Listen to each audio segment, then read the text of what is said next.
जय श्री कृष्ण दोस्तों। तो चलिए हम आज की कहानी को शुरू करते हैं। हमारी आज की कहानी है शनिदेव की पौराणिक कथा।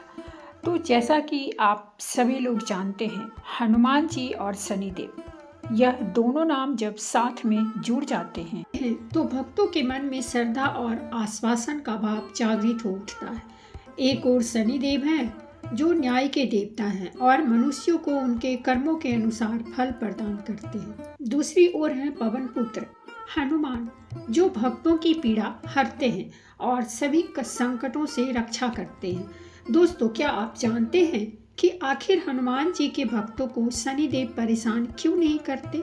यह प्रश्न भारतीय धर्म और पौराणिक कथाओं में गहराई से जुड़ा हुआ है। शनिदेव, जिन्हें न्याय और कर्म का देवता माना जाता है, वे अपने कष्टदायक प्रभाव के लिए जाने जाते हैं। लेकिन जब बात हनुमान जी के भक्तों की होती है तो ऐसी मान्यता है कि शनिदेव उनकी परीक्षा तो लेते हैं लेकिन कभी उन्हें परेशान नहीं करते। इस रहस्य के पीछे कई पौराणिक कथाएं, ज्योतिषीय तथ्य और आध्यात्मिक कारण छिपे हैं जिन्हें समझना आवश्यक है। शनिदेव की भूमिका सूर्यवंशी ग्रहों में न्यायधारी के रूप में मानी जाती है। उनका कार्य व्यक्ति के कर्मों के अनुसार फल देने का है। यदि कोई व्यक्ति पाप करता है या अपने कर्तव्यों का पालन नहीं करता तो शनिदेव उसकी परीक्षा लेते हैं, जो कई बार कष्ट और बाधाओं के रूप में सामने आता है। वही हनुमान जी को संकट मोचन कहा जाता है, जो भय और बाधाओं को दूर करते हैं। हनुमान जी की भक्ति का मूल उद्देश्य व्यक्ति के भीतर साहस, संयम और समर्पण की भावना उत्पन्न करना है। इसीलिए जो भक्त हनुमान जी के होते हैं वे अपने जीवन में आने वाली परीक्षाओं का सामना धैर्य और साहस से करते हैं, जिससे शनिदेव भी उन्हें कष्ट नहीं देते। यह पारस्परिक संबंध आध्यात्मिक शक्ति और कर्म के सिद्धांत पर आधारित है। हनुमान जी की अनेक कथाओं में यह देखा गया है कि उन्होंने अपने भक्तों की रक्षा के लिए बड़े बड़े संकटों का सामना किया। वे एक ऐसे देवता हैं जो अपने भक्तों की रक्षा करने में सदैव तत्पर रहते हैं। जब कोई व्यक्ति हनुमान जी की भक्ति करता है तो उसकी मनोस्थिति सकारात्मक हो जाती है और वह अपने कर्मों में सुधार करता है। ऐसा व्यक्ति शनि की कठोर परीक्षा में भी सफल होता है, क्योंकि उसका मन संयमित और धर्म मार्ग पर होता है। अतः हनुमान जी की भक्ति से व्यक्ति की जीवन शक्ति बढ़ती है, जिससे शनिदेव की वक्र दृष्टि से वह सुरक्षित रहता है।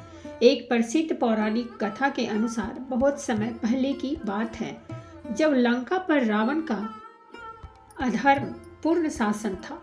रावण अपनी असुरी शक्ति और अहंकार के कारण संसार में भय फैलाता था।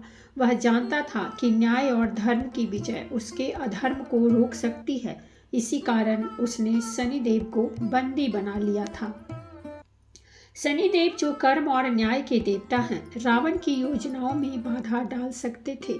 इसीलिए रावण ने उन्हें एक अंधकारमय कालकोठरी में बंदी बना दिया था, जहां से वे बाहर नहीं आ सकते थे। इसी समय हनुमान जी, जो भगवान श्री राम के परम भक्त थे, माता सीता की खोज में लंका पहुंचे। अपने साहस और बल के साथ हनुमान जी ने लंका के अंदर प्रवेश किया और वहां की स्थिति को देखा। उन्होंने सुना कि शनिदेव उस कालकोठरी में बंदी हैं। हनुमान जी ने अपनी बुद्धि और वीरता का प्रयोग करते हुए उन असुरों को परास्त किया जो शनिदेव को बंदी बनाए हुए थे। वे सीधे कालकोठरी पहुंचे और शनिदेव को मुक्त कर दिया। शनिदेव ने हनुमान जी की इस महान कृपा और साहस के लिए उन्हें धन्यवाद दिया और उनसे वचन लिया कि जो भी लोग हनुमान जी की भक्ति करेंगे उन पर वे कष्ट और दोष नहीं करेंगे। उन्होंने कहा कि हनुमान जी के भक्तों को वे परेशान नहीं करेंगे और उन्हें अपनी रक्षा में रखेंगे। यह वचन आज भी मान्य है और यही कारण है कि हनुमान जी के भक्त शनिदेव के प्रकोप से बच जाते हैं। यह कथा हमें यह सिखाती है कि भक्ति और साहस के द्वारा हम किसी भी कष्ट या बाधा से पार पा सकते हैं। हनुमान जी की भक्ति और शक्ति से शनिदेव का दंड भी दूर हो जाता है और भक्तों को सफलता और शांति मिलती है। अब हम सुनेंगे हनुमान जी और शनिदेव की अयोध्या से जुड़ी दूसरी प्रचलित कथा।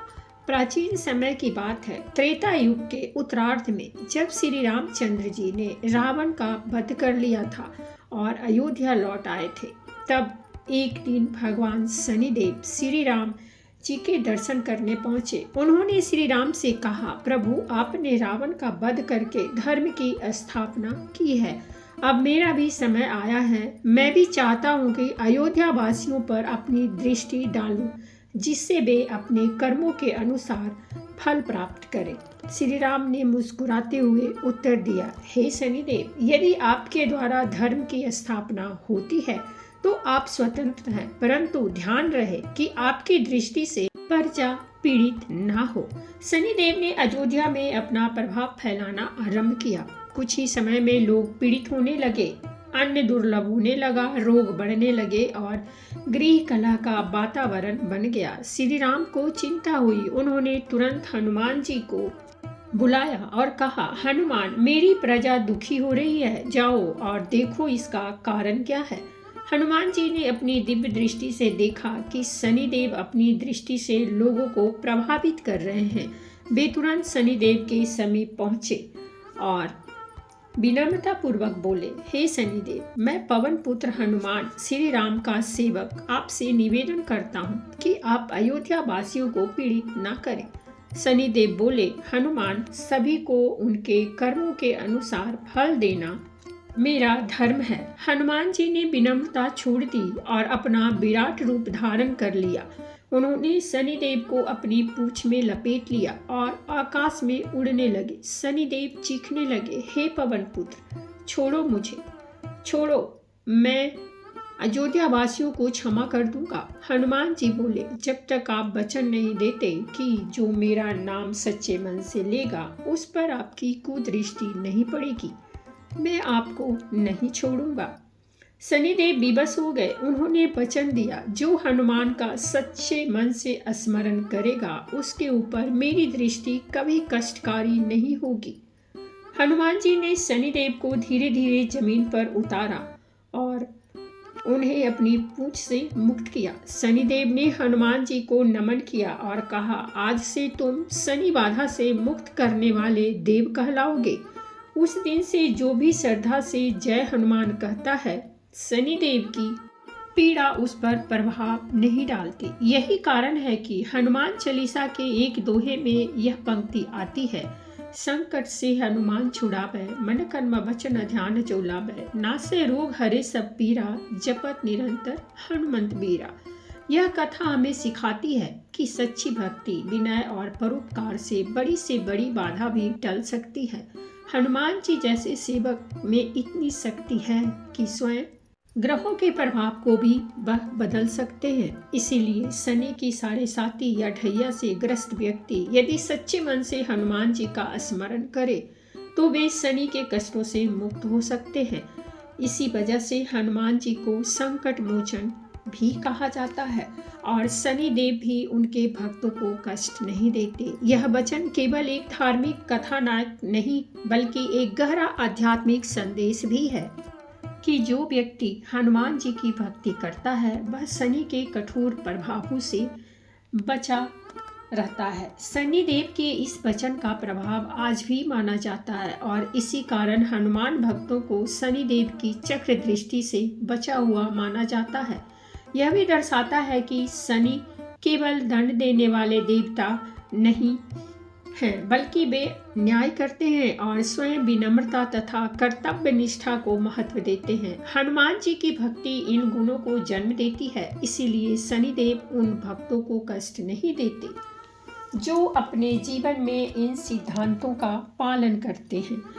हनुमान चालीसा में भी शनिदेव के प्रभाव का उल्लेख मिलता है। तुलसीदास जी द्वारा रचित यह प्रसिद्ध स्तुति हनुमान जी की महिमा का बखान करती है और बताती है कि हनुमान जी के नाम स्मरण मात्र से मानसिक और आध्यात्मिक शांति मिलती है। कहते हैं कि तुलसीदास जी स्वयं शनि की दशा के प्रभाव में थे, लेकिन हनुमान चालीसा के पाठ से उन्हें मुक्ति मिली। यही कारण है कि शनिवार को हनुमान चालीसा का पाठ करने की परंपरा है। जो शनि दोष से मुक्ति का प्रमुख उपाय माना जाता है। हनुमान चालीसा का पाठ करने से न केवल शनि के दुष्प्रभाव कम होते हैं, बल्कि मनोबल बढ़ता है और व्यक्ति के अंदर सकारात्मक ऊर्जा का संचार होता है। शनि की दृष्टि उन लोगों पर विशेष प्रभाव डालती है जो आलसी, अहंकारी या अधर्मी होते हैं, लेकिन हनुमान जी की भक्ति व्यक्ति के भीतर संयम, साहस और सेवा भाव उत्पन्न करती है। यही गुण शनिदेव को प्रिय होते हैं और उनके दंड से रक्षा करते हैं। शनिवार के दिन हनुमान जी की पूजा, हनुमान चालीसा का पाठ, तेल का दीपक जलाना और तिल चना का दान करना शनि दोष से मुक्ति के प्रभावी उपाय माने जाते हैं। इन क्रियाओं से भक्तों को मानसिक शांति, आत्मबल और कष्टों से मुक्ति मिलती है। भारत में हनुमान भक्ति की परंपरा अत्यंत प्राचीन और व्यापक है। शनिवार को हनुमान मंदिरों में बड़ी संख्या में भक्त आते हैं और शनि दोष से मुक्ति की कामना करते हैं। संकट मोचन हनुमान मंदिर, सलासर बालाजी, मेहंदीपुर बालाजी और अयोध्या के हनुमानगढ़ जैसे मंदिरों में यह श्रद्धा विशेष रूप से देखी जाती है। भक्तों के अनुसार हनुमान जी की भक्ति से उन्हें जीवन में अनेक प्रकार के संकटों से मुक्ति मिली है। यह अनुभव पीढ़ी दर पीढ़ी एक विश्वास में बदल गए हैं। यह दर्शाता है कि हनुमान भक्ति शनिदेव की कृपा प्राप्त करने का एक सशक्त और प्रभावी माध्यम है। हनुमान जी की भक्ति और शनिदेव का न्याय हमें यह सिखाते हैं कि जीवन में संकट और परीक्षाएं आती हैं, लेकिन उन्हें कैसे सामना करना है यह सबसे महत्वपूर्ण होता है। हनुमान जी साहस और सेवा के प्रतीक हैं, जो हमें जीवन के कठिन मार्गों पर अग्रसर करते हैं। शनिदेव न्याय के देवता हैं, जो कर्म के अनुसार फल देते हैं, लेकिन यदि व्यक्ति सत्कर्म करता है और संयमित जीवन जीता है तो वे दंड देने के बजाय आशीर्वाद देते हैं। इसीलिए हनुमान जी की भक्ति से व्यक्ति न केवल शनि के प्रभाव से सुरक्षित रहता है, बल्कि उसे आंतरिक शक्ति और स्थिरता भी मिलती है। आज के आधुनिक जीवन में भी यह ज्ञान प्रासंगिक है। जब हम कठिनाइयों और बाधाओं का सामना करते हैं तो हनुमान जी की भक्ति से हमें मनोबल मिलता है।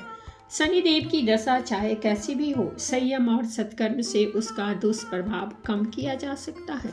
हनुमान चालीसा का पाठ मात्र एक अनुष्ठान नहीं, बल्कि मानसिक और आध्यात्मिक सुरक्षा का कवच है, जो हमें भय और निराशा से दूर रखता है। इसीलिए यह कहा जाता है कि हनुमान जी न केवल संकटों से मुक्ति दिलाते हैं, बल्कि संकटों का सामना करने की शक्ति भी देते हैं, और यही शक्ति शनिदेव को प्रसन्न करती है। इस प्रकार हनुमान जी और शनिदेव के बीच का यह आध्यात्मिक और पौराणिक संबंध हमें यह शिक्षा देता है कि जीवन में आने वाली परीक्षाएं और संकट स्वाभाविक हैं, लेकिन हमें उनका सामना धैर्य, साहस और भक्ति से करना चाहिए।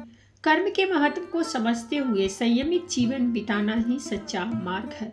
हनुमान जी की भक्ति से मिलने वाली शक्ति और शनिदेव का न्याय दोनों मिलकर जीवन को संतुलित और सफल बनाते हैं। तो दोस्तों, प्रेम से बोलिए जय श्री राम, जय बजरंगबली, जय शनिदेव। तो ये थी हमारी आज की कहानी, और अगर कहानी अच्छी लगी हो तो प्लीज़ हमारे चैनल को सब्सक्राइब कीजिए, वीडियो को लाइक और शेयर जरूर कीजिए। कहानी सुनने के लिए बहुत बहुत धन्यवाद। मिलते हैं हम एक नई कहानी के साथ।